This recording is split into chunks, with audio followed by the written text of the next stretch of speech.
Thank you for joining us here at 4 o'clock. I'm Lisa Hernandez. And I'm Joel Eisenbaum. We are now, if you're keeping track, on day 39 of the partial government shutdown, leaving thousands of TSA officers still without pay and travelers waiting for hours. The Department of Homeland Security has been releasing call-out numbers from the previous day. Let's take a look at yesterday's numbers. DHS saying both of Houston's airports are at the top of the list for the second day in a row. Hobby leading with 43% of TSA workers calling out yesterday. Bush Intercontinental not too far behind with just under 40%. Across the board, really, airports around the U.S. have reported over 11% of TSA officers have called out. So we're way above the averages here. Those are newly updated numbers, too. And that's roughly across the nation, 3,100 workers. The number one question now is how can I avoid waiting in those crazy long lines? You've asked that question repeatedly, and we're listening. KPRC-2's Gage Goulding is at Bush Airport right now with the tips that could help you have a smoother flight, Gage. Yeah, Joel, just like Mom did back in the day, let's just rip the Band-Aid right off. There is no simple answer on how you can avoid hanging out in lines like these for hours and hours and hours on end. But there are some things that you can do to at least try to limit the amount of time you stand in line. But I will say this, it's all a gamble.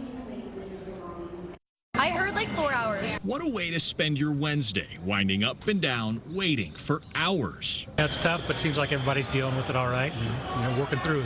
Today's better than yesterday, which is better than the day before. What we want travelers to remember is that the longer this lasts, the higher the likelihood that you are at risk for seeing some sort of impact. The easiest thing you can do is pick the historically slower days for travel. Typically, outside of a partial shutdown, we always see, based on TSA data, that Tuesdays and Wednesdays are really the least flown day. Avoid Fridays and Sundays. And if your flight isn't that far, consider driving to your destination or drive to another airport.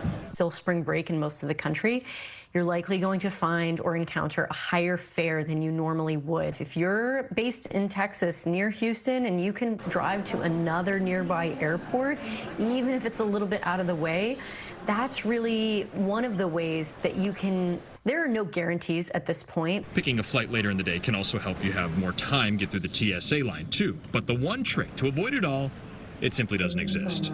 It is extremely frustrating because there is no simple answer. The only surefire way to avoid any congestion through TSA at any airport at any given time during this time frame is to not travel at all. The good news, today is one of those off-peak travel days. You can tell, look at all the empty lines down there. The lines yesterday started on the level below us. Now today, take a look at these lines over here. There is still a significant line, probably an hour, maybe more than that, as these folks are waiting. Now the big question, that's promising. We like to see that, and it's gotten better day over day. But the big question here is, what will it look like after a mega sports weekend in Houston? We got Cougs, March Madness, Strohs, Houston Open. Anything else you want to throw in there? It's all happening in Houston. Will this weekend be a nightmare? That's the story, and a chapter of the story that's yet to be written. We're live at Bush Airport, Gage Goulding, KPRC-2 News. And certainly we'll be keeping an eye on